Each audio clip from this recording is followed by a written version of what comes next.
Muhabbatnoma 31-qism. İş bu dərəcəyə yetkəndimi, Gülbaharga səndən mən qalamtım deyişni xalamadım.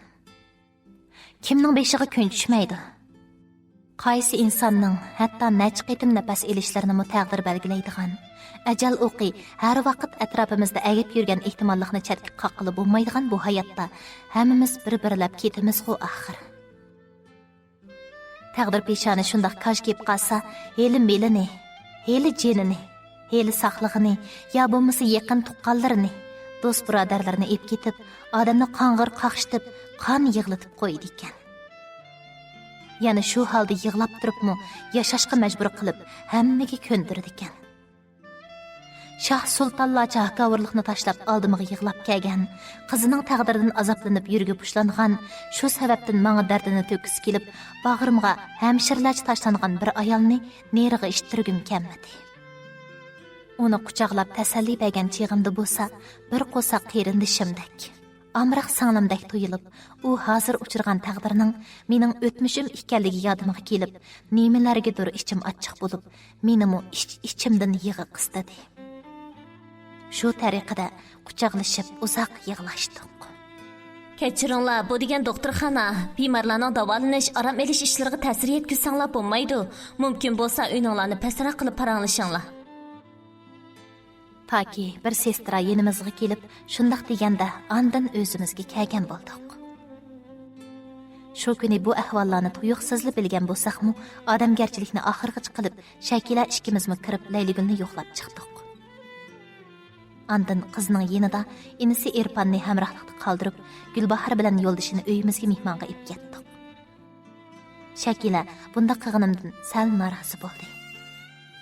Ammo men chiqargan qarorga qizim har qancha norozi bo'lsa-mu, azaldan tish yerib qarshi turmaydi. Gulbahorning uylarimizni ko'ygandagi hangtangligi, ishtorligi kagini, lekin bizga chandurmaslikqa tirishishlari hozirgacha ko'z oldimdan ketmaydi. Men bilgandan boshlab otdan tushsimi o'zangidan tushmaydigan bu ayol mushu holga tushib qolibmi, yana mag'rurligidan, quvligidan qolmayotdi. Ularni uyga boshlab, yaqin tuqqanlarimizda kutib elib, ativordan qildik. Shakila ularga toza chiroy echib ketmagan bo'lsa-mu, mening ko'nglimni ayabla chiqib dasturxonda biz bilan birga o'tirdi. Lekin parang davomida bir eg'izmi gap qilmadi. Bichara qizim yop-yosh turibla miyib bo'lib qoldi. Endi bir to'yini qilib xotirjam bo'lamiz deb turib edik. Bu kelishmaslik bilan hamma ishlar buzilib ketdi. Ilqa odamlar bo'g'iz qo'dilar, beshiga kun tushibdi demay. Qizim kelishmaslik uchrab 20 kun bo'lmasdan choyni qaytarg'ili kelibdi. Ularning deyishicha o'g'lining yeshi cho'nglab ketibdimish. Bizning qiz davolanib saqayib bo'g'ich saqlab turamaydi ekan. Şuna tez suratda boshqa loyiq deb to'yini qilvatmasi bo'lmoqdakmish. Ajab odamlar bor ekan jahonda. Ya o bir bo'yida qolgan qiz bo'lmasa, qo'sig'i to'mpiyib chiqish to'yini qilvatmasak bo'lmaydi degili. Bizning qizni miyib bo'lib qoldi deb aniqla uningdan qechib qilayotgan ishlari u bo'pti dedi. Qanday qiladi qamdi? Peshani taqdiri shu bo'lsa, kishining amali yo'q ekan.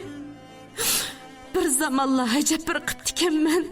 Shakila qizimni miyib deb kemsitib, azazilligimdan har nimalarni deb qiptikanman. Onunga kelgani sizga yo'qmikan dedim-u. Ozgin o'tib taqdiri bu ishni bizning beshimizga soldi. İnsan degan ashundoq bilib bilmay azidigan o'xshaydi. Allah bugunga kelganda yana yuz ko'rish fursati bo'pti. Mushu fursatda ilgari qilgan atganlarim uchun Shakila qizim ishkimlardan kechirim so'rayman. Ko'nglingizni daryodek tutib, mendek ahli cho'lda hamshiringizning savalligini bir kechirasiz jinim risolat. Sizni o'z ochamdek ko'rib qo'limni bersam, bir qo'saq ochsinglardek o'tib ketsak degan umidim bor.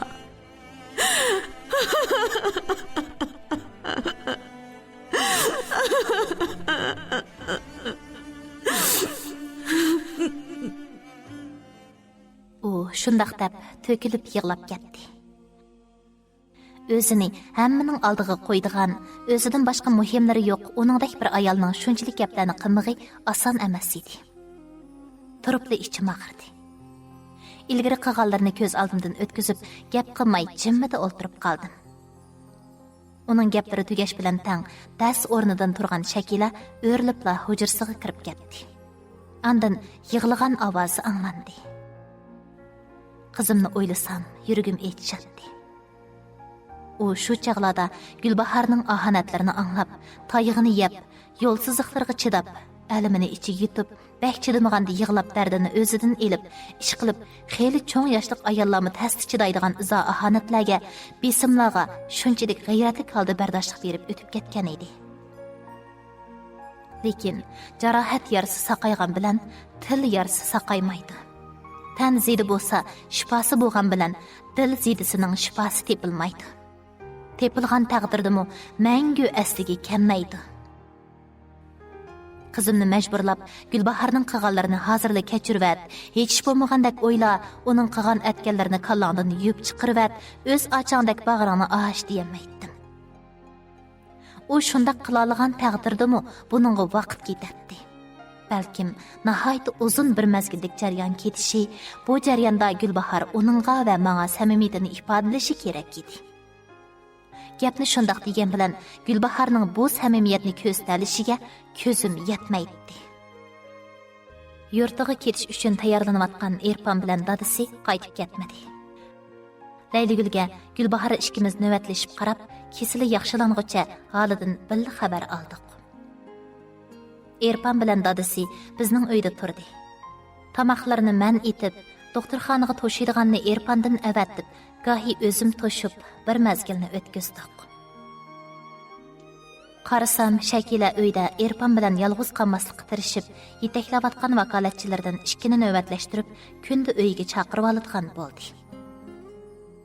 120 kvadrat metr keladigan azodi uyimizga bunchalik odamga hech gap emas. Lekin qizimning erkin azodi bo'lamag'iniga, uyda yolg'iz qolmaslik uchun azaldan chaqirib baxmagan qizlarni beqiniga tiqib olganlarga ichim og'rib qoldi. Erpon bilan dadasimi dastlabda yurtga qaytishga oldirmanglar, uylar kangri bo'lgandan biz bilan bir mazgil turinglar, Laylagul sal yaxshi bo'lganda uni elib biroqda ketarsizlar deb qo'yganimga to'yg'izib, shuningdan keyin hech ketishning gapini qilmadi. Teh qarsam, Erponmi uyan o'ssa, buyan o'ssa deyqdi Shakilada. Uning birdan bo'lsimi yolg'iz qilish, necha eg'iz bo'lsimi paranglashishning fursatini izlab timsiqlab qilishlari, usab ketsa choylarga, meni chaqirsa ishlariga yugurishlari, hech ayrilib ketgan, u tag'liq bu tag'liq bo'lishib ketganlardek emas edi. Yaxshi yeri Shakila uningga ko'z qirni sep qo'ymadi. Uning surkilib yiqilishib yurishlarini parvoyiga olmay, vakolatchisi bilan sodining, bevosita taqitishning, to'xtam yu allaqandoq bir nimlarning gaplarini qilishib, aldirash yuratdi. Ular uyimizda turib bir hafta bo'lay deganda, tuyuqsiz bir kuni xabarmi qilmay, samandar keladigan gap. Qo'lida necha ko'ribga sovuq salam. Yana bir sulyav holdida Shakila amroq qushaq yemakliklar. Va ayni o'z ota-onasini yo'qlab kelgandek, shunchalik qizg'inlik bilan kirib keldida, eshikdillah menga quchog'ini echib kelib, tamtirab o'diqib ketganimga qaramay kelib, meni chang'at quchoqladi. Voy, jinim hamma, ko'zimdan uchdingiz zodi. Yamanbek ko'gim keldi juma sizni. U qo'lidagi narsalarni bo'ynimdan ortildirib dumbamga chaplab turib ketdi. Uning ovozini anglagan Shakilami o'ruq vakolatchisini agashtirib chiqib eshikdan maradi. Voy, nima endi bu? Kichik boladek esilib quchoqlab ko'rishmagili bir haftacha bo'ldi-ku texi. Dedim yenimizda bizga hamiqib qarab turgan Gulbahar bilan Erponning oldida xijilligimni yoshirishga tirishib. Undaq deganingiz bilan bu bir hafta menga 1 yildek tuyulib ketdi deyman. Shundami bir tuzi eg'ir keldi ilk Shanxaydiga yaning. Mundaq uzun turib qolama degan bo'lsam, bamaytim hergiz. Sodi kengashları tugumay, ular tugisa to'xtam hamkorlik so'zilib ketib, mushchaq bo'lib ketdi. Oy, qani toshqanchaq ko'rinmaydi-ku. Uning toshqanchaq degani Shakila edi. Tunji qitimliq tashviqot hamkorlikdan keyin ular yaqin do'stlardan bo'lib qolgan va Samandar biz bir oila kishilari bilan yaqin tuqqanlardek bo'lib ketgan edi. Vaqti yetsa kelib o'ltirib ketadi. Meni Shakila ikkimizni pat-pat sirtlarga chiqib o'ynatib, mehmon qilib, Shakilaning amriq narsalarini ep berib, o'zining ishlari chiqsa bizdan yordam so'rab, uzun vaqtdan beri bizga faqat yotdak tuyulmaydigan bo'lib qolgan edi. Shu jarayonlarda ular bir-birini to'shqanchaq desa tag'il ot deyishib, o'zgacha laqamlar bilan ataydigan, gayda chiqishib, bir-birining tishig'i tegadigan bo'lishib ketgan edi. Uning so'rig'ini anglabla Shakila motikkida yeniga keldi. Mana men. Endi esingizga keldim, ha? Yana birdam ahvol so'rashinglar bo'lmasa, men saqlab turay. Ushuqliq qilmoqchima? Ekilinglar tugunikingizni. Shakila shundaq deb kulishiga Samandar uning cho'qsig'i tegib olgan chechini mijomoqchi bo'lib, qo'lini uztib bo'lib, Gulbahor bilan Erpanga diqqat qilibgina to'xtab qoldi. Voy, mehmon bormidi? Ha, yurtdan yaqinlar kelibdi-kan. Bu do'stim Gulbahor. Bu o'g'li Erpanjon bo'ladi. Tinchlikmi ukam? Qanday ahvolingiz? Tinchlik. Yaxshi. O'zingizcha yaxshi turibsizmi ada? Rasmiyat yuzasidan qilingan qisqa salom soatdan keyin Gulbahorning ko'zlari menga kim bu degan maqsadda tikilib bo'ldi. Ba'zida Shakilaning zodi to'shqandek sezgirligiga ichim ko'ydi. Gulbahorning qarashlarini u darhol tushandi bo'lg'ay, taqqida Samandarning yeniga kelib, biligiga chaplashib turib, degidak tonishtirdi. Bu yaxning ismi Samandar. Mening loyiqim bo'ladi. Shakilaning bundaq deyishini qat'iy o'ylamagan edim. Ularning o'rtasida muhabbat munosabati borligiga ishonmaydim.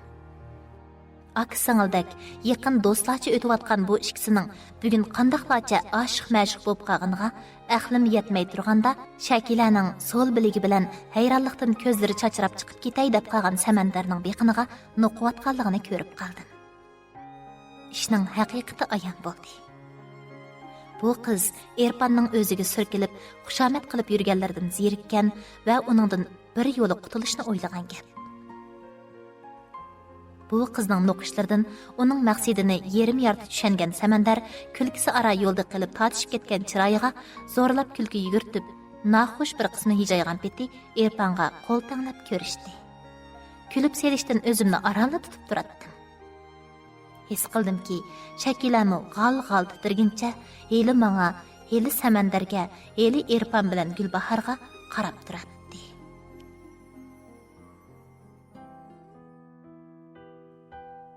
Mendan ruxsatmi olmay meni o'zingizning yigit qilib oldingiz, ha?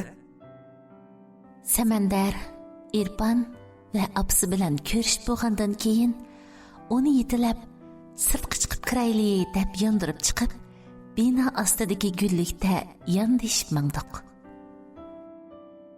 Shu qanday qilaman endi? Tasaddibiy ahvol bo'lib qoldi. Mayli Davitinga. Menga yordam qilganingiz bo'lib qolsin. Voy, unda qilib bo'lmaydi. Mening bo'ytaqligimga tuhmat qildingiz siz. Voy, bir eg'iz loyiqim deb qo'yganimga ufrab ketmagansiz. Ichki qo'turliqqa menga to'la. Shunda qilmasam, avorchilik ichida qolsam, qarab turib yordam qilmasangiz qandoq bo'ladi? Ushqu siz yordam qilsam-mu, men qo'shilganda qilaman. Ish qilib deb bo'ldim.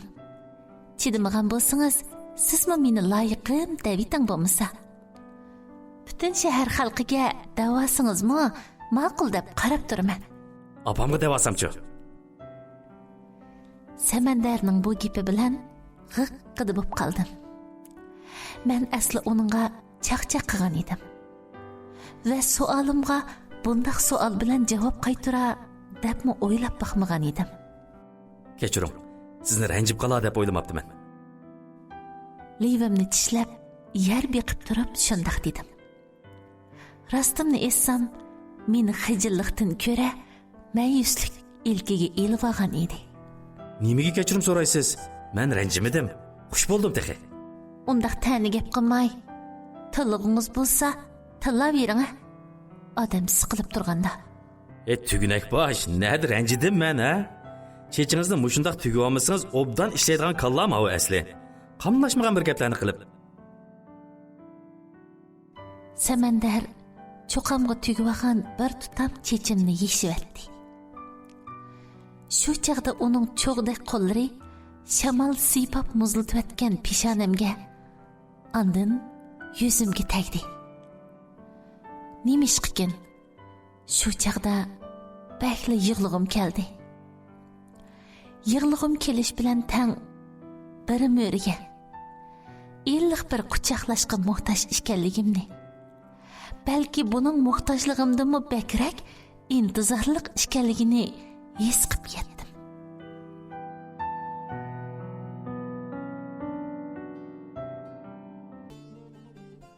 Muhabbatnoma 32 qism. İntizar bo'g'inim samandar emas. Ammo tirik bir jon, hissi tuyg'uga ega odam bo'lish sifatim bilan qizg'in muhabbatga, o'tliq suyish va suyulishga, illiq bir quchoqlashga, yulansam harorati bilan tenimni illatqudek, manga yolg'iz emasligimni his qildirg'idek birsiga haqiqatan muhtoj edim. Qandoq bo'ldi bilmadim. Shularni o'ylab etib, ixtiyorsiz ko'zlarimdan issiq yosh sirg'idi. Samandar xuddi mushundoq bo'lishini biladigandek, shundoq bo'lishini kutayotgandek, darrov ko'z yoshlarimni surtib, yuzlarimni alqonlari orasiga oldi. Nima bo'ldingiz? Nimaga yig'laysiz? Biror dardingiz bormi nima? Yo'q. Dardim yo'q. Beshimdan o'tkazgan kashmishlarim bor. Men bilsam bo'lamdi. Bo'lmaydi. Hech kimga tegim yo'q. Men hech kim emas. Opangizning qasli eng yaqininiz men. U ko'zlarimning ichiga tikildi. Endi chidayolmadim. İçimden volqandek teshiyotgan yig'amni har qancha qilibmi to'xtatolmadim. Pang'ida etilgan peti buqildab, yig'lab ketibdiman. U meni mo'ramdan quchoqlab, bag'riga besib, dumbamga bosh paplab xeyli uzun turdi. Bir haza yig'lab, sal yengillab qolgandek bo'ldim. O'zimga kelganda his qilganim, uning quchog'i xuddi mamux yotgandek issiq. Opamning bag'ridek rohat. Tiniqlari tasvirligisiz yiqishliq. Yurak so'qishlari ajoyib kuchlik edi. Mushu yeshimga kelgicha meni Erpandan boshqa er kishi quchoqlab boqmagan. Samandar ikkinchisi bo'pti. Meni quchoqlab turgan kishining Samandar ekanligini yodimga olgan hamon to'q soqqandek cho'chib, uning bag'ridan yo'lqinib chiqdim. Uning ko'zlari hali hamma menga mast qushlardek tikilib turadi. Xijillikdan bo'yinlarimgacha qizarg'inim o'zimga ayon bo'ldi. Chiroyiga qarayolmadim. Tilimmi gapga kelmadi. Kechiring, sat bo'ldi. Kechirim so'rayapman. Men mangu sizdan ranjimayman. Yilg'u ranjigidek kechish bo'lmadi.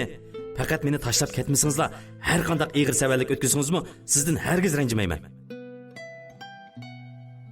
Uning bu gapni nima maqsadda, nima ma'noda aytganligini bilmadim.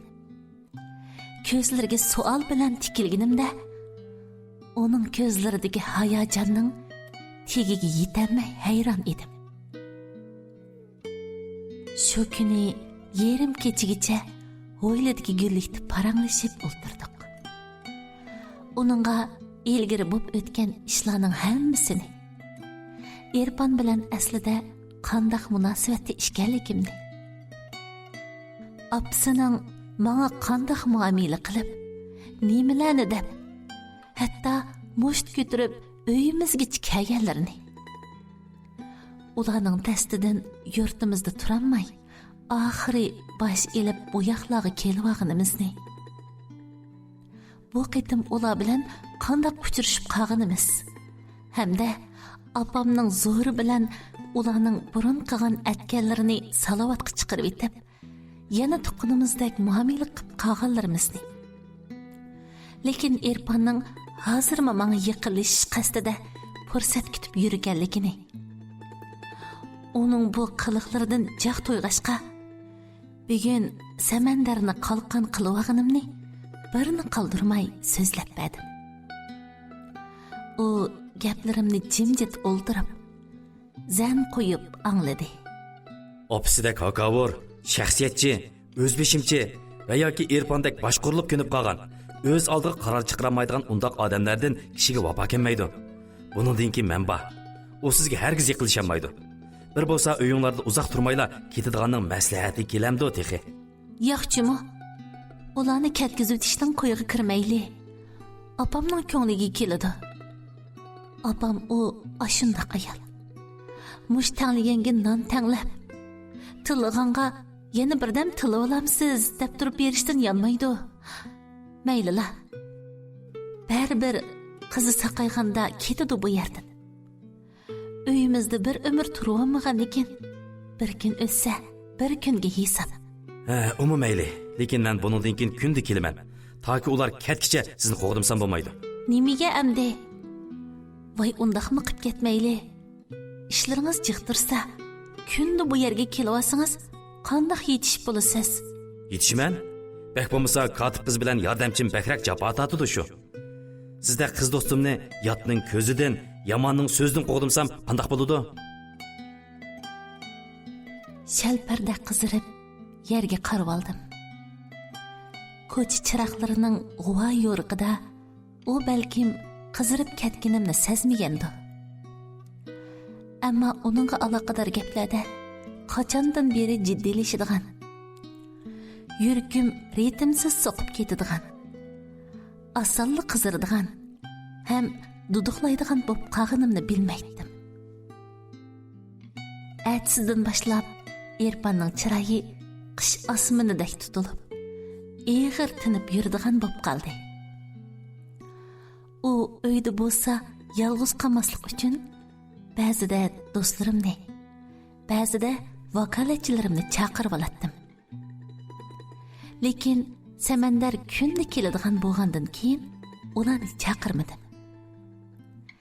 Samandarmo bu yolg'on loyiqimligini voyaga yetkazib o'xshatib, valida buzrukvarning xizmatini qilgandek palaqshib, atrofimda agibli yuratdi. Onun kunda ketib yurganini, men bilan odatdan tashqari chiqishib ketganligini ko'rib, ikkimizning sho'xliq to'kilib turadigan paranglarimiz va chaqchaqlarimizga qarab, Erpanmo menga sirkelmaydigan bo'ldi. Gulbahor degan ayolningmi samandar ikkimizga diqqat qilayotganligi ko'zimga chiliqib qolgandan keyin xuddi ulardan o'chimni ilayotgandek tuyulib, o'zimcha buxadan chiqib qoldim. Aradan necha kun o'tganda ular Layligulni ilib yurtga qaytadigan. Qolgan davolashlarni shu yerda qiladigan bo'lishib, qaytishdan tayyorligini qilishdi. Bizmi bu qitim tartishib turmayla, chiroyliqcha yarishig'ini qilib, yo'lga sep qo'yib, andin uf dedik.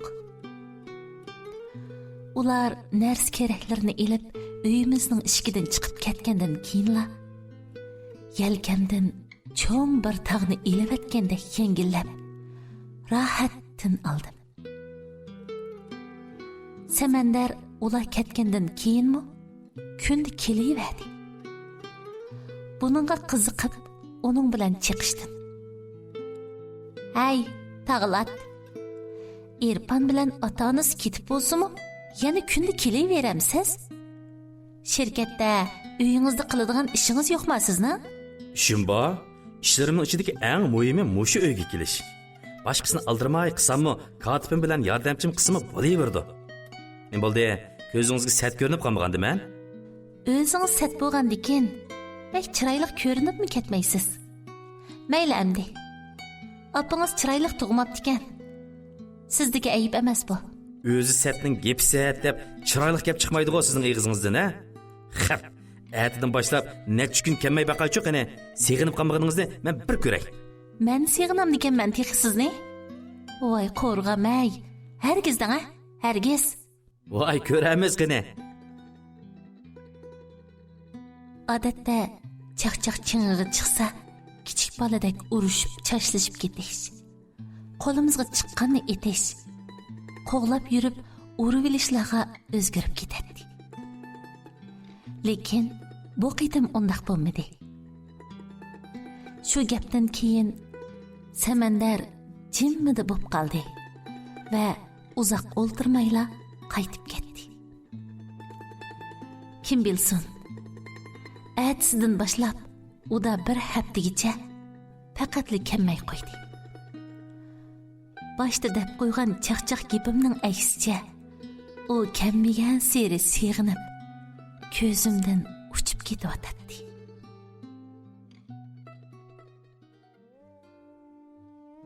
Achamni ilib Urumchiga qaytib kelgandan beri yolg'izlikni xohlaydigan, tala tuzga chiqqim kelmaydigan, gap tetimaydigan, hech kim bilan paranglashqim kelmaydigan bo'lib qoldi. Aslimam qitida shakili, balaliq emas. Apam sababidan buzilgan munosabatimiz azobli soya tashlab turadi. O ishlarni hargizmi unutib ketamaydi. Bo'libmi shakillarni unutish men uchun mumkinsiz bir ishdek tuyuladi. Uni hilham qalbimning cho'nqur qatlaridan suyatdi.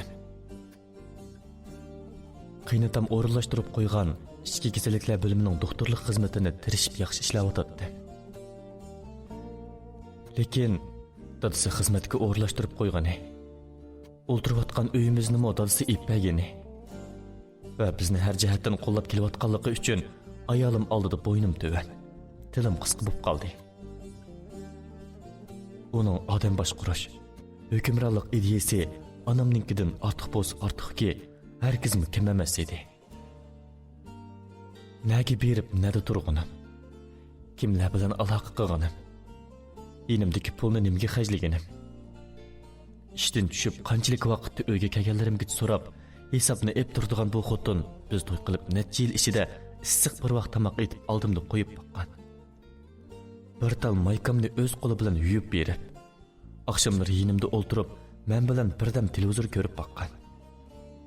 Bir haqiqatim men bilan billa ota-onamni yo'qlab, tuqqanlar aytgan odamgarchilikka meni qo'ltiqlab berib, dasturxonda 2 minut o'ltirib boqqan.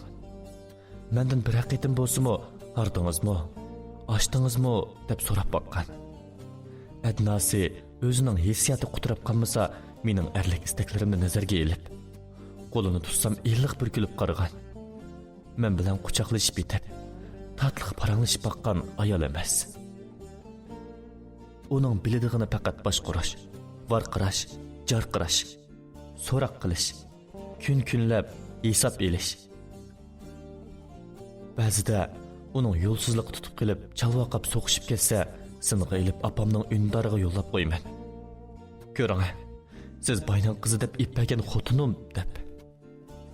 Uning bilan to'y qilib baxtsiz bo'lib qolganimdan keyin apammi meni bu to'yga qistig'anidan pushaymon qilib ketdi. Her qitim mush ishlar sababli ko'nglim yerim bo'lganda, yamanlab apam dadamlarning uyga berib olsam, ularning ko'ngli yerim bo'ladi. Hech qachon ularning uyga bag'ili unmaydigan xotinimni men yamanlab berib olsam, arqamdili berib, yana bir hazo urishib yondirib keladi.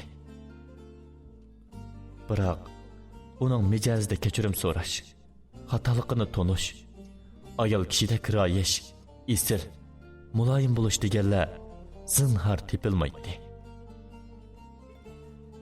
Ya yaxshi o'tgili, ya ajrashib ketib qutulg'ili bo'lmagandan keyin menmi uningga parvo qilmas, gapini anglamas.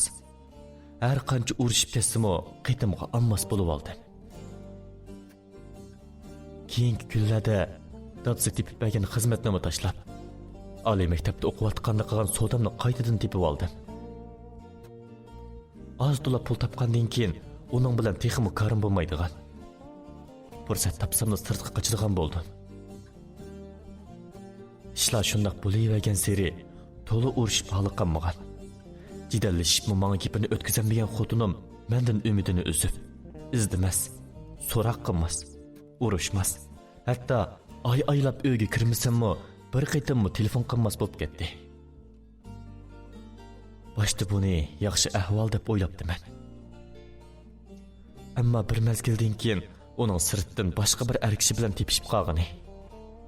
Izar nomsini qayirib qo'yib, shu odam bilan namuna yetilishib yurganini bilgandan keyin men bilan kori bo'lmasligining sababini bilgandek bo'ldi. Maxfiy holda uning iziga tushib, borgan turgan yerlarini aniqlab, aralashgan, ko'rishgan odamlarning uchurini egallab, talaga qirg'inligi haqida haqiqiy isbotlarni qo'limga tushirib, maxsus isbot to'plab yurgan kunlarda ocham qatnash vaqasiga uchrab, bir put kesilib ketdi. Uni davolatish ishlari bilan Urumchiga ketib qilib, ishlar so'rilib ketdi. O'ylamagan yerdan Urumchida shakllanib uchratdi.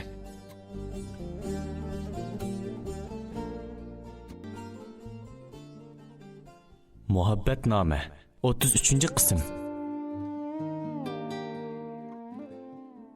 Uchratqandimi, menga qilcha muhabbati qilmagan.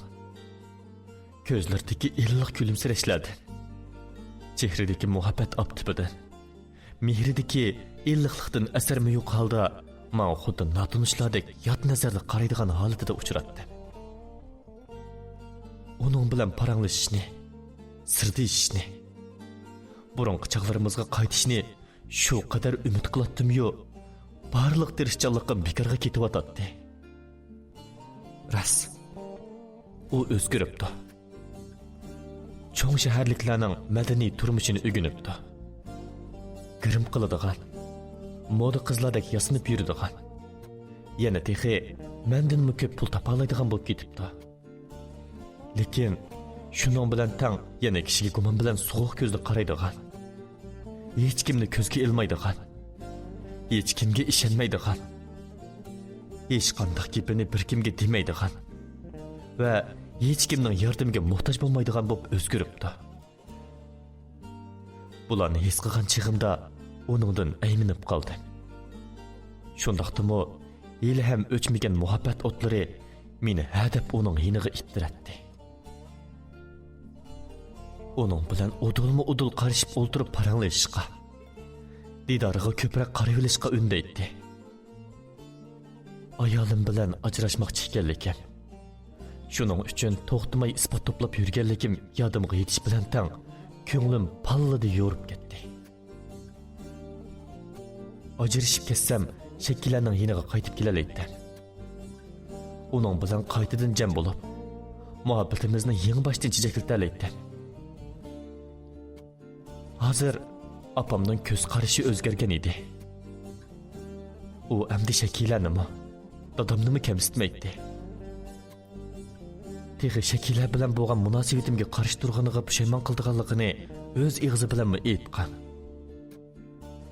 Shundaq bo'lganda, agar ajrashib ketalasam, shakillardan kechirim so'rab, uni qaytadan himoyamga ola olmaydim. Shuning uchun bo'lsa-mu, ajrashish mening eng chong nishonim bo'lib qolgan edi. Afsuski, men tosh sanig'icha qum sanab ulgurgan taqdir, tuyuqsiz bir kuni shakllarning loyiqi samandar deyilgan bir yigitni ko'z oldimga akilib tashlab, aslidimi azar va intizorlikda laxt-laxt bo'lib ketgan yurakimni par-par qilyapti. U ikkisining mening ko'zimchili bir-biriga erkilashlari, yaqinchilik qilishlari, har qismi chaqchaqlari, bir-birining chichini yo'lib, qag'ishlik qilishlari jinimga tegib, o'zimni qo'yg'udek yer topolmay qoldim. Aslidimi, Urumchida qilib qolgan chig'imizda Risolat opamning uyida turishni toza xohlab ketmagan edim. Mana, endi shakillarning ko'z oldimda boshqa bir erning erkiltishlariga hijiyib, kulib ig'zini yumonmay qilishlari, uni ili tag'ilat, ili ziropa deb gapni chiqib o'ynashib qo'yishlari nervamni o'riltib, g'ururimni dapsanda qilgandek to'yilib ketdi. Shuning bilan tang shakillar bilan paranglashib, yarışib qilish uchun tirish istikim qaynayotgan qozonga sovuq suv qo'ygandekla besiqib qoldi. Bu turqida qancha yalvursam-mu o'ynaydigandek emas. Chunki yiliqi bola menga qaraganda boy, qo'lidan ish keladigan, uni erkiltishni ham xap qilishni biladigan. Risolat opamnimi kichik bolani erkilatgandek erkilatib, amal ba hammasining ko'nglini o'ziga mayil qilishning ko'yida yurdigan sho'x ham qubal ekan. Qarasam, shakilami uning shu taraflarini yiqtirdigandek qiladi. Bu ahvolda uningdan ayrilib ketib, men bilan yarishib qol degili bo'lmoqdek. Men shundoq deyilgan taqdirdimi, uning so'q nazarda qarashlarla ko'nglidagini menga bildirib turibdi.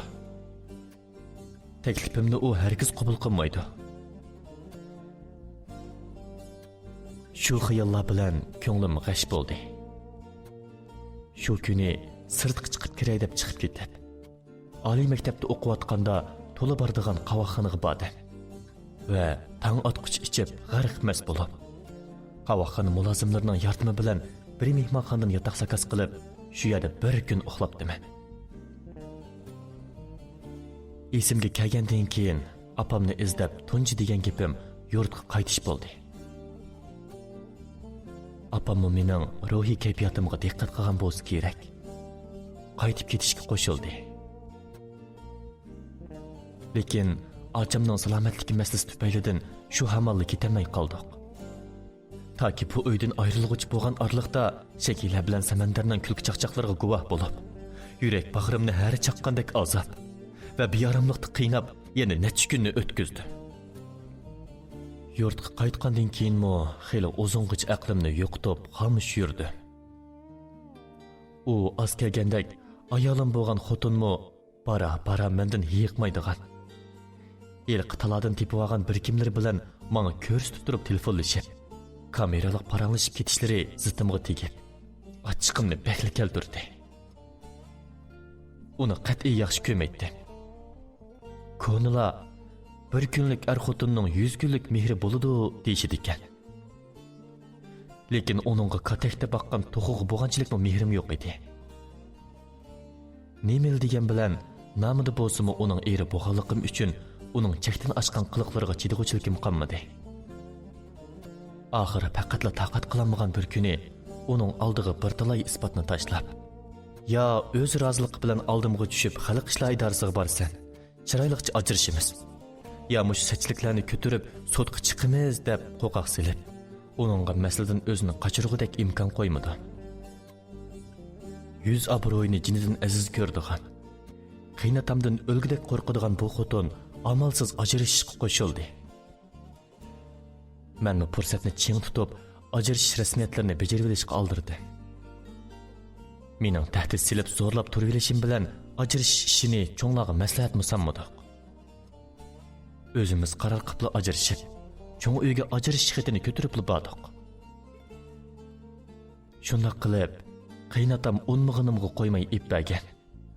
Xotinim 100 obro'y qo'g'lishib, hashamat bilan tutgan uydan so'ygan piyozdaklar chiqib berib, unimi, o'zimnimi bu azobliq, ammassiz turmushdan qutqizdi. Birdinla kallammi, turmushimmi qup-quruq bo'lib qoldi. Necha yillardan beri qanday yashab kelganimni eslay debmi eslayammadim. Hayotimning birdan bir ma'nosi bo'lib, o'tmishga taalluq aslimlarim qo'ynida shakila yigona yulduz kabi parlab turadi. Demakki, men ilham uni eng avvalgidek suyatdim.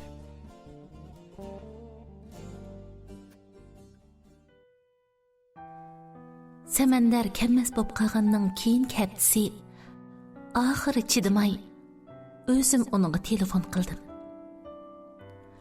U naytimi varang-churung bir yerda turib, telefonda menga o'zining yana Shanxayga ketganligini, savdo hamkorlik ishlari tugisila qaytadiganligini aytdi.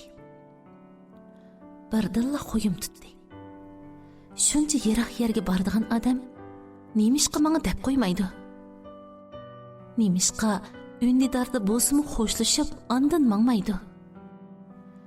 Haftadan o'shiq aloqalashmasaqmi, menga bir eg'iz gap, ikkilik uchur qilmadi. Qarasam, bir chiroyli chambarak yinglaydi bo'lmasa. Uning nazarida men nima? Ashundaq kar bo'lmasa, kes ketib, kes kelib yursa, menga qat'iyli demasa, yana maylimi? Shularni o'ylab, judonim o'rladi. Gapmi qilmay telefonni qo'yib u qaytirib orqa-orqadan telefon urayverdi. Lekin qattiqli olmadim. Shu oqshimi yerim kechadan oshqicha yig'lab yetib, tong atarga yaqin uxlab qopdiman. Beabchaqda uxlag'ashqimi, kun kech bo'lganda biroqla uyg'onibdiman. Apam biror ishni sezgan bo'lsa kerak. U meni uyg'otmabdi. Nayda uzoq uxlagan bo'lsam-mu, harduqim chiqmay, aksicha tosh to'shigan odamdek to'limi harg'in, ruhsiz turibdiman. Ko'nglimning bir yerlarida samandarga bo'lgan achchig'im varaqshib qaynab turadi. Rost gapni qilsam, o'ziga deyolmaganim bilan uni bakli sig'ingan edim. Ertiganlik nashtada apamning liqqida yosh ko'zlariga diqqat qilib qoldim. Sana nim bo'ldi apa? Yana 4 kundan keyin akam turmadan chiqadi. Cho'ng-cho'ngga berib uni ep kelib olayli. Ideyangda tayyorlik bo'lsin. İşlerini bir qatar o'rlashtirg'ashtirg'in. Baramayman desang, umi mayli.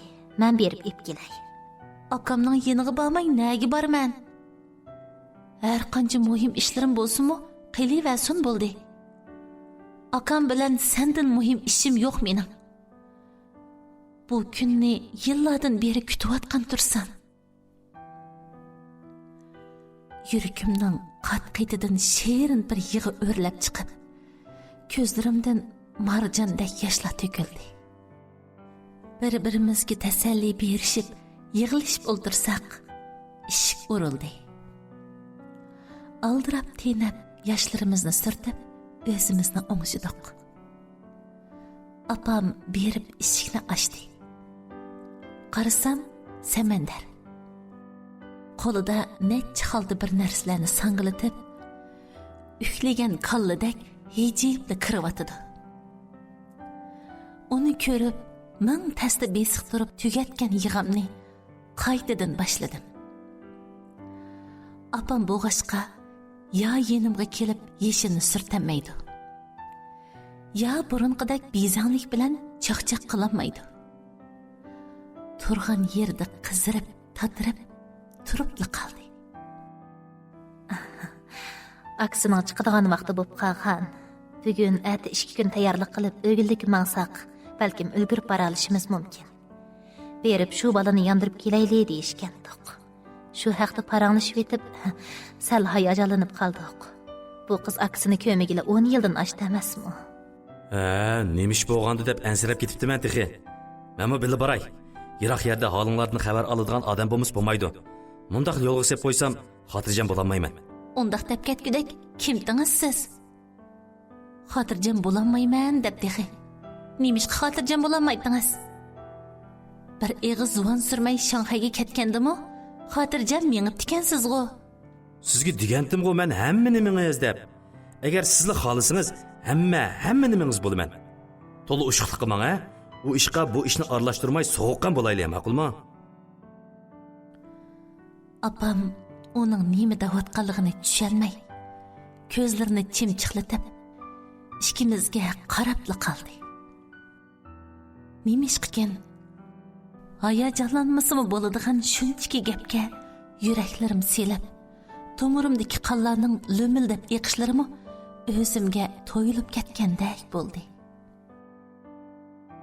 Cho'g' yaqqandek o't olgan yuzlarimni apamdan qochirib, levimni tishlab yerga qarab oldim. Mening qarshi turganimning foydasi bo'lmadi.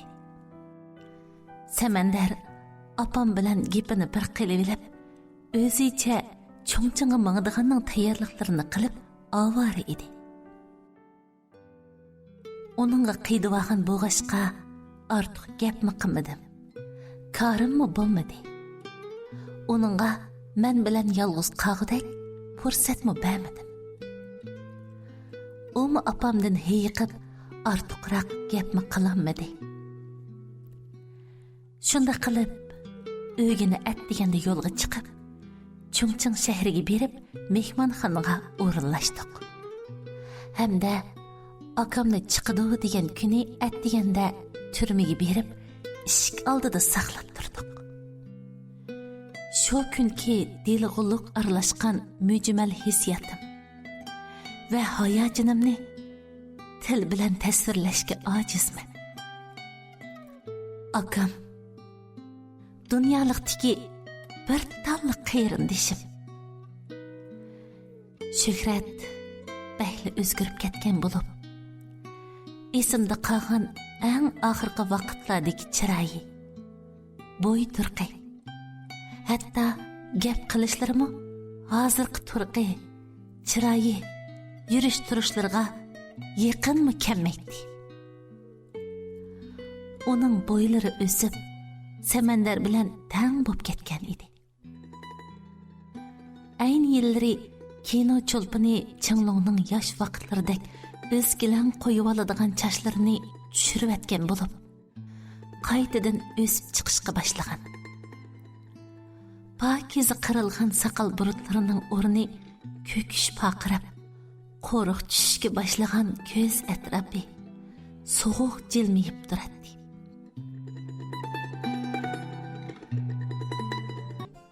Muhabbatnoma 34-qism.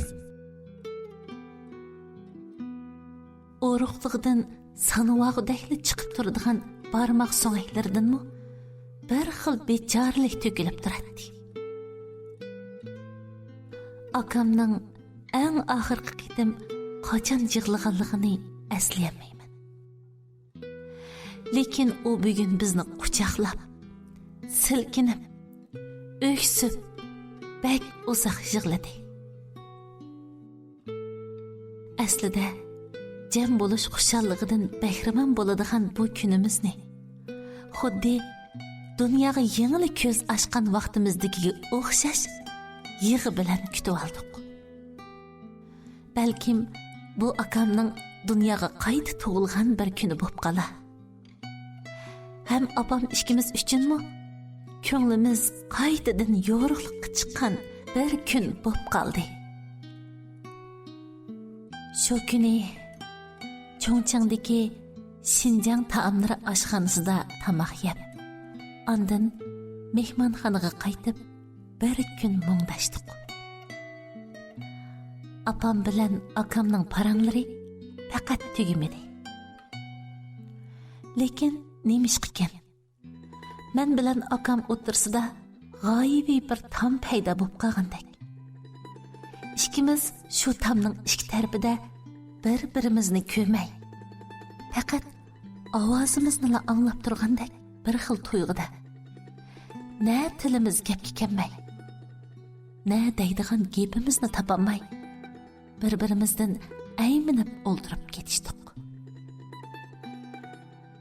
Atsi samandar bizni ozoda qoldirish uchun Urumchiga qaytib ketdi. Shuningdan boshlab ana bola uchimiz to'g'ri bir hafta Chungchingning go'zal joylariga, sayohat nuqtalariga berib sayohat qildik. Qarnig'icha o'ynadik. Akammo bara ichilib, men esimni bilgan chog'dagi ochiq yo'riqligiga, sho'xligiga qaytdi. Lekin qandoqla qarasam, uning zo'rqish aralashgan kulgisi kaynidan chehradagi sulg'unlik, ruhiyatidagi tushkunlik oz to'la namoyon bo'lib qoladi. Bu balkim shuncha yillik judolikning, turmada o'tgan hayotining afsusligi bo'lishi mumkin edi. Apam ikkimizmi amalning boricha uningdagi yetirqash tuyg'usini pasaytish, mehrimiz orqali oila xushalligini his qildirish uchun tirishdik. Bir hafta bo'lganda Urumchiga qaytib keldik. Kelib necha kun bo'la bo'lmasdan apam yana akamni ilib yurtga bir berib kelish jidilni qig'li turdi. Albatta, akam yurtdan, urug' tuqqanlardan ayrilg'ili shuncha uzoq yil bo'ldi. Telefonda uning chiqadiganligini anglagan tuqqanlarmi qachon kelisizlar deb so'rab ko'zlari yo'lda. Bo'libmi cho'ng dadam bilan cho'ng opam akam ikkimizning gapini qilib yig'laydi. Har vaqt mushu ikki balaning to'yini qilib uy o'chaqliq bo'g'inni ko'rib o'lib ketsak armonimiz yo'q edi debla g'amimizni yetdi. Apam bilan akamni yurtga yo'lga sep qo'yib, o'zim Urumchida yolg'iz qag'ili ko'nglim unimidi. Shuning bilan qo'limdagi jiddiy ishlarni vakolatchilarimga topshirib qo'yib, menmi ular bilan birga yo'lga chiqdim. Yurtga kelib, tuqqanlar bilan jam bo'lishib, xushal xuramliq ichida mehmon bo'lib, haftadan ortiqroq turdik. Qilayotgan ishlarimiz hammasi Urumchida bo'lganligi hamda to'g'ri ishlarimni rivojlantirish uchun uyda bo'lishim kerak bo'lganligidan yana Urumchiga qaytmasam bo'lmaydigan bo'lib qoldi. Tuqqanlar akamni ep qilish uchun xeyli ching turib baqdi. Lekin apam uning bilan ko'proq birga turg'isi borligini, bu yillarda yetkazishga amalsiz qolgan mehrini, oila xushalligini to'liqlab yetkazib, yillardan beri bola dardida puchlangan qalbiga taskin tepishni umid qilganligini aytib, akamni birga epmoqdi. Rost gap qilsam, men jinimda uning bu yerda qilishini faqatla xohlamaydim.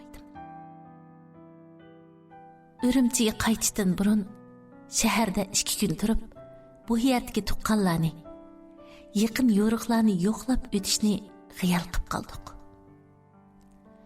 Shu qatorda momam, ya'ni dadamning opasi bilan tog'larimni yo'qlab bordik.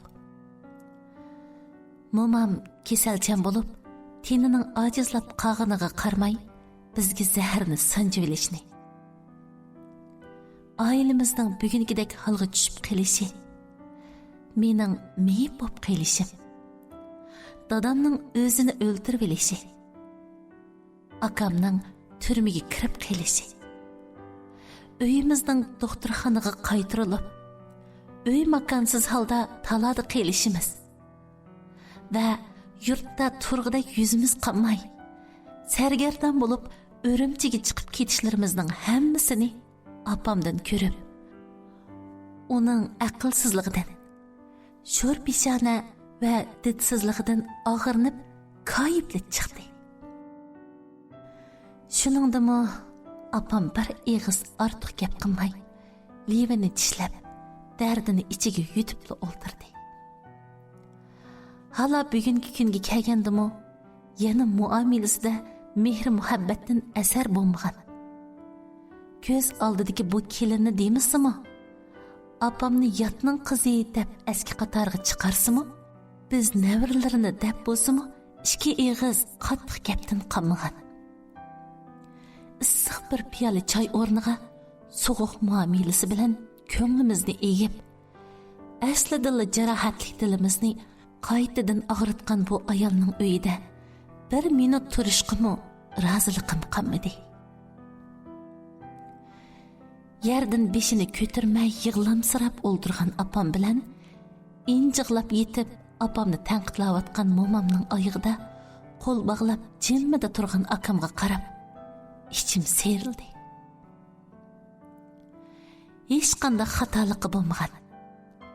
Tuqqandarchilik, mehr izlab kelibmi, dilini og'ritib olgan bu qadrdonlarimni mo'mi bo'lishga salohiyati to'shmaydigan bu ayolning oldida ortiqcha xo'rliq tatqizib berishga chidamadim. Achchig'imga paylamay o'rnimdan turib ketdim. Apa, aka, shuncha yil nahaq gaplarni anglab, yana hech bo'lmagandek turaveramdiq. Biz bu uyga pul yoki oshnan tilab kelmadik. Tuqqanchilik izlab, mehr muhabbat so'rab keldik. Mo'mimiz turib shunchaki mehrini beramisa bu ayol? uyga o'qishmay kirib qolgan divonig'imi mundaq adablab peshonasiga nuqib koymaydi odam degan. O'zicha bizga ig'irini selib, uyimizda yetib og'ili keldi deb o'ylab qolgan o'xshaydi. O'ltirsaq bizning uyimiz bor. Yesak yetib oshquchi oshninimiz. Qajlisak mushlarni turgan putkuni bilan qo'shib setib olg'idek pulimiz bor. Aldığı kep sağan aqlsızlığımızga pendiyat. Amraqlıq qilganni, yüz xatir qilganni bilmaydigan bu haqqa ig'rimiz tushmaydi bizning. Yuringlar, uyimizga ketaylik. Akam dal mushu gapimni kutib turgandek, kelibla opamni yo'lab turg'izib, qo'ltiqlab talaga qarab mangdi. Ular oldida, men keynida bir-birlab chiqib ketayotganimizda momamning ig'ir hasirg'ash ig'zini buzib bizni tillig'ini. Momam bizga qayg'ili turgandan boshlab tanglik izosida qizdirib tatirib bir tishlam bo'lib turib ketgan tag'amning uningga zarda qilib ochiqligini anglanib turdi. Bizning shuncha yiroq yerdan kelib ko'ngil og'riq tatvoqnimizga xijillik keldimi? Yoki hammasi momam tarafdori bo'lib, bizni bir tepik bilan mangu ko'z ko'rmaydigan qilishni xalab qildimi? Ish qilib mushk chaqliq birasi kaynimizdan uzitib chiqishmadi. Bizmi dadamning cho'ng uyi bo'lgan. Taki hamma yerlardan sho'r to'pi o'rlab odamni g'irib sundirib turadigan bu qadina sovuq kabidan sapsaq ko'nglimizni g'ash qilib elib, necha vaqtdan beri xushalligimizni havoga uchirib etib, o'g'ir kirgan uydek vayron ko'ngillarimizni so'rab, endi bu taraflarga ikkinchi kelmaydiganga o'z-o'zimizga va'da qilishib, o'z kelgan yaray, o'zi ketgan yaray bo'lishib, salpiyib yenib chiqishdik. Yurtga qaytganimizdan apam orqali xabar topgan va bizga dasturxon silivilish umidi bilan yo'limizga qarayotgan Gulbahor hadam. Ya'ni Irfanning opasining qayta taklif qilishlari bilan ularning uyiga keldik. Ya insoniy mehri, ya ikki ig'iz chiroyli gapi yo'q. Bar deyilgan gaplardanmi sapli heli mikir purab turdigan. Azazulliqi, zo'migarligi sababidan hech nimasi bilan ko'nglimga yaqin turolmaydigan bu ayolni opamning zo'r bilan ming taslikda hada deb chaqirishga odatlangan edim. U shuningga rozi bo'lib, qo'riq bosgan yuzlarini purishtirib, yengida kulatdi. Shu chaqlarda aramiz asta-asta yiqillayotgandek. Aradagi o'ch adovatlar bara-bara sustlab borgandek bilinadi. Ko'nglimni to'limi yerim qilib, ichimdan yig'i qaynatib, Layligul bir jup qo'ltiq hassiga tayangan peti o'ng puti yo'tisidan kesib etilgan. So'l putini hassining yordamida yo'tkab qadam og'an holda oldimizga chiqdi. Opam uni bag'riga besib ahvol so'rayotganda taramlab tushayotgan ko'z yoshlarimni to'xtatolmay qoldim. Naqadar echinishli taqdir ha. Naqadar afsusli bir hol bu. Gulday chiroyli bir qiz. Hayotining eng go'zal chaqlarini baxt saodat ichida o'tkazishga tegishli bir qiz sho'r qismat ato qilgan bir qitimliq hodisa bilanla mushundaq yerimjon bo'lib qolsa, qo'lidagi ko'rimsiz hosiga tayanmasa, qadammi ololmasa, esit Layligulni quchoqlashga mening qo'llarim yo'q edi. Meni quchoqlash uchun u qo'llaridagi hosilarini tashlayolmaydi. birimiz qo'lsiz, birimiz putsiz. İki meyip qiz taqdirdoshligimizdan echinib, bu holga qolganligimizdan to'kilishib, miskin yuraklarimizni tinchab qilishdik. Shu tarzda bir-birimizga yo'linib, bakli uzoq yig'lashdik. Uydagilarmi o'zlarini tutolmay bir haza yig'lashdi. Akam ahvoldan xabarsiz edi. Laylagulning kimligini bilmaydi.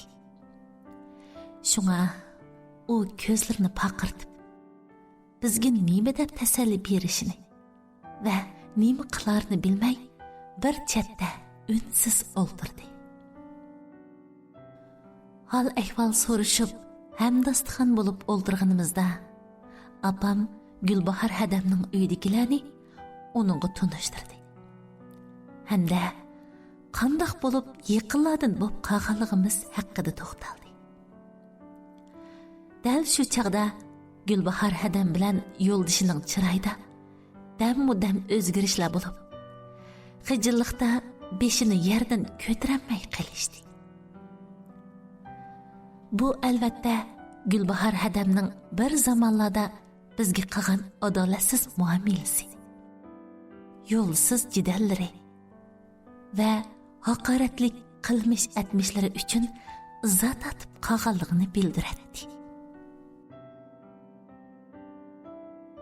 Irfan haqida gap bo'lganida burunqidek azoblanamadim. Darrov ko'z oldimga samandarning kulib turgan simasi, xushchaqchaq kapsizligi va meni to'shqanchaq deb tuginak chechimni yulishlari keldi. Va uni intayin kuchli bir intizorlik bilan bakli shirin seg'inib qoldim. Buning qandoq tuyg'u ishkanligini aytib beramaydim. Aytishdimmi qo'rqatdim. Ammo tan olatdimki, uni har vaqt, har soat, har minut seg'inatdim.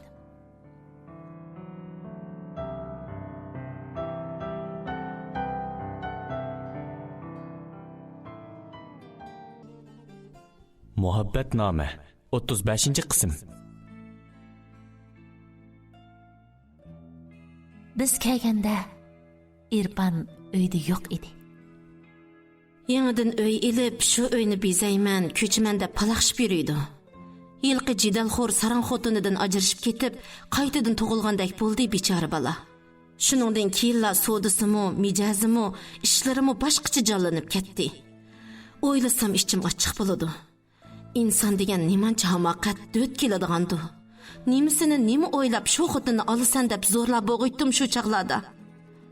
Kashki Shakila qizim bilan to'y qilishiga qo'shilgan bo'lsam, hozirqidan baxtli bo'lib ketar edi. U shularni davatganda yo'ldishi gelini qirib, nech qimdinib, opam tamday tatirib, heli uningga, heli menga ansiz qarab, suhbatning bu qismidan xotirjamsizlanganligini unsiz ifodalab o'ldirdi. Helimu hech vaqasi yo'q. Irfan yana o'z yaxshi ko'rgan, xohlagan bir qiz bilan to'y qilib, turmushini qaytadan boshlasa bo'ladi emasmi? Bir qitim to'y qilib ajrashgan bilanla butunlay baxtsiz bo'lib ketadigan ish nada bor deysiz Gulbahor ada? Hozir samandar ishkimizmi nihoyat yaxshi o'tyapmiz. Balkim Irfan ishkimizni ayirayotganingizning yaxshi hikmati mushu bo'lsa kerak. Samandarmi pek yaxshi bola. Opam ishkimizga pek kuyunadi. U tex shuncha bola ishlarini tashlab qo'yib, orani yiroq ko'may, cho'ngchinga biz bilan birga berib, akamni qaytirib keldi.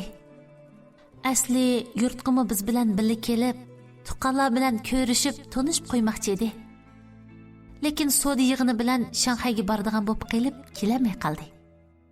Bu da fursat bo'lsa birga kelib, uyinglarda mehmon bo'lib ketamiz. Bu gapim bilan o'ng'aysiz kayfiyat bir oz o'ngshilib, hammalarning chiroyiga kulgi yugurdi. Akam bo'lsa tushuniksiz bir kayfiyatda birdan menga, birdan opamga qaraydi.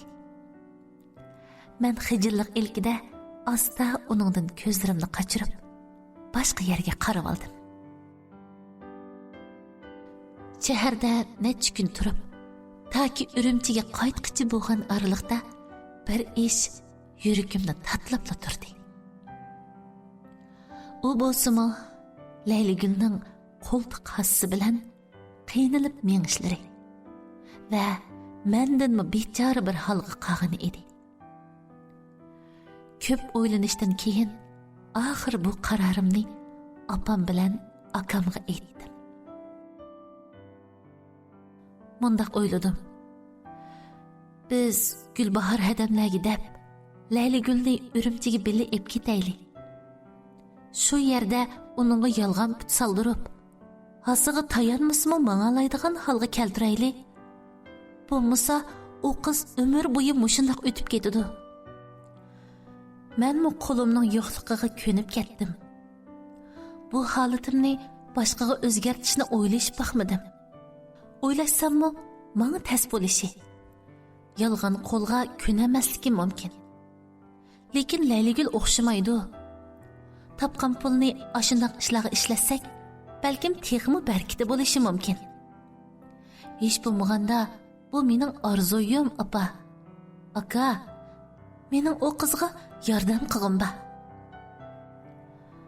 Opam, mayli nimali ish qilay, qaysi ish haqida qanday qaror chiqaray, azaldilla meni qo'llaydi. Bu qitimmi tanlashimni to'g'ri tepib, menga madad berdi.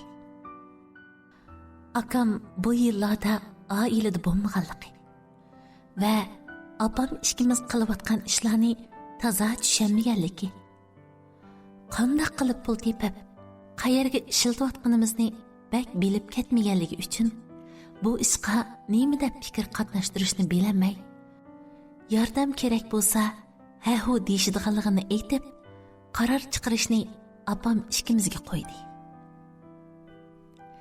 Shu kuni kechda akam ikkimiz Layligul bilan qahvaxonaga berib uzoq o'ltirdik. Parang jarayonida onunğa o'ylaganlarimni aytdim va uni biz bilan birga ketishga da'vat qildim.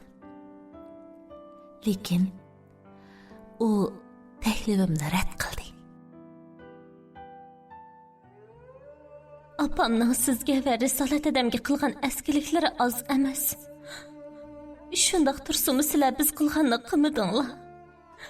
Yomonlikqa yaxshilik bilan javob qaytarib, bizni bakli xijolatchilikda qo'ydinglar. Men doktorxonadagi vaqtimi har kuni necha tomoq to'shib, o'z tuqqanlarimiz qilib bo'lmagan yaxshilikni sizlar bizga qildinglar. Biz de necha yillar burungi shu ko'ngilsizliklar uchun sizlardan kechirim so'rab bo'lmadik. Bizni kechirib etib, qilgan shuncha yaxshiliklaringizga javob qaytarib, oddiygina bo'lsa-mu rahmatimizni bildirib bo'lmadik. Shundoq turib sizlarga yana yig'rimni solsam qandoq bo'ladi? Erpan bilan dadam pul jo'g'lash uchun tirishyapti. Har ikkisi zo'r kuch bilan tijoratini rivojlantirishga, texmi ko'p pul tepishga kuchayapti. Ular yolg'on pul setib olish ham davolanishga yetkidek pul jo'g'lab bo'lganda meni Urumchiga olib bormoqchi. Shuningcha kutib turaylik. Sizlarni avvar qilmay. Ularni pul yiqashtirsin. Oldi bilan biz sizni Urumchiga olib ketib, yolg'on pul saplatib, davolatib turaylik. Qancha baldib tutish qilsak, shuncha yaxshi. Mushundoq yuraverib, hozirgi holatingizga ko'nib qolsangiz, keyin yolg'on putga ko'nmikingizmi tas bo'ladi. Uning ustiga necha vaqtdan beri davolashlar bilan xeyli ko'p qarz bo'lib qolganinglarni Gulbahor hadam aytib berdi. U qarzlarni qaytarish kerak tursa, qachon pul yig'ib, sizni qachon doktorxonaga olib bo'ladi? Apam ikkimiz sizni va Gulbahor hadamni bizga javob qaytarsa demaymiz. Sog' salomat bo'lsangiz, baxtli yashsangiz, ko'zlaringiz yoshlanmasa, kimlarningdir oldida xorlanib, kamsitilib qolmasangiz, biz shuningga xush. İlgirki ishlar o'tdi, ketdi. Hayotlikda xatolik o'tkazmaydigan kim bor? Ko'nglada hech kimning o'lib qolishini bilsam, 10 tangaga setib yutardim deb bir tamsil bor. Hech kim keyin yuz beradigan ishlarni oldin faraz qilolmaydi. Shunga o'zingizning mundaq bo'lib qolishini o ishlardan, olamning o'tnisidan ko'rib azoblanib yurmang. O ishlarni unutib ketaylik. Amal ba hammamiz kulib, ko'nglimizni ozoda tutib, xushal-xuram yashaylik. Ma'qul deb biz bilan keting. Ochi-singil bo'lishib, birga yashaymiz. Sizni shu yerda davolataman. Hosiga tayanmay mang'udak bo'g'iningizda o'zim akilib qo'yib ketaman. Bu qitim yurtga qaytib sizni ko'rgandila shuni niyat qilganman. Unimisangiz bo'lmaydi. Ma'qulda. Cho'nglarnimi g'amdan xalos qilaylik. Lekin Risolat adam ishkanlarmi pulni yo'ldan supurib olmaysizlar-da. Shuncha yildan beri jabba tatib topgan pulingizni meni davolatishga sarf qilib etsangiz qandoq bo'ladi? Boshqa planlaringiz bo'lg'aydi. Shu pullarni topqucha qilishni o'ylagan ishlaringiz bo'lg'aydi. Laylagulning umid va umidsizlik, xushallik va mamnuniyat aralashib ketgan bir xil ifodada qilgan gaplari qalbimni larziga soldi. Mush paytdimi u yanada bizni o'ylayotdi.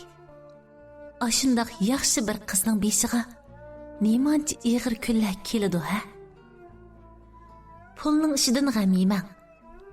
Apam ikkimiz bevosita tarqitish kasbi, to'ri sodasi, naq mahsulot sodasi, vakolatchilik yurishtirish, tashviqot hamkorligi qatorliq turlardan yomon emas kirim qilyapmiz.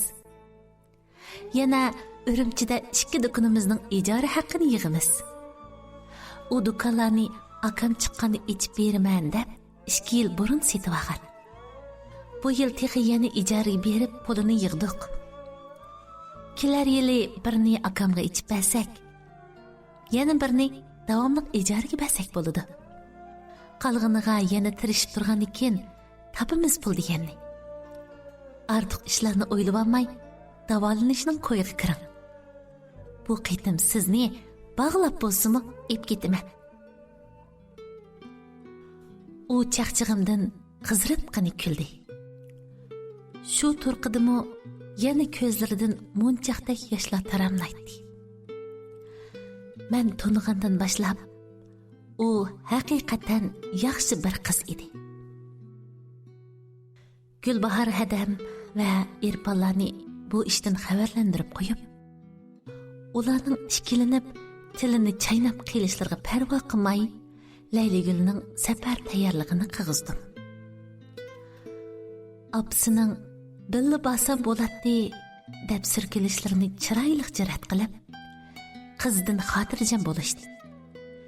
O'z ochamdek ko'rib, holidan yaxshi xabar oladiganligimni, hech nimadan ansirmisimi bo'ladiganligini aytib, uni biz bilan billa mengishdan to'sib qo'ydim. Agar umi biz bilan billa kassa, ikki gapning birida men bilan Irponning burunqi munosabatini, keyin yuz bergan ishlarni va hozirmi yarishib yaxshi o'tib qilishimizga bo'lgan umidlarini so'zlab, ha desla odamning kayfiyatini buzib turadi. Men undaq bo'lishni xohlamaydim. Bo'libmi Samandar boyada undaq gaplarning chiqishini, Irpon bilan Samandarning yana yuz ko'rishib qilishini faqatla xohlamaydim. Hamma tayyorliklarni bitirib, qalbimizda minglarcha armon va umidlarni yilinjitib, go'zal ishlarni ro'yobga chiqarish uchun Urumchiga qarab yo'l oldik. Tuyuqsiz mush paytlarda akamningmi yenimda bo'lganligidan cheksiz suyunib qoldim. Asli uning borligi men uchun tog'dek yulakkan.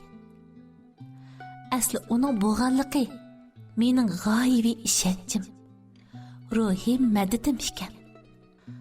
Bularni his qilganimga, opam bilan akamga, oilamga bo'lgan muhabbatim hassalab eshib, hozirgi turmushimdan baxtiyorlik, qanoat to'yg'isiga cho'mildim.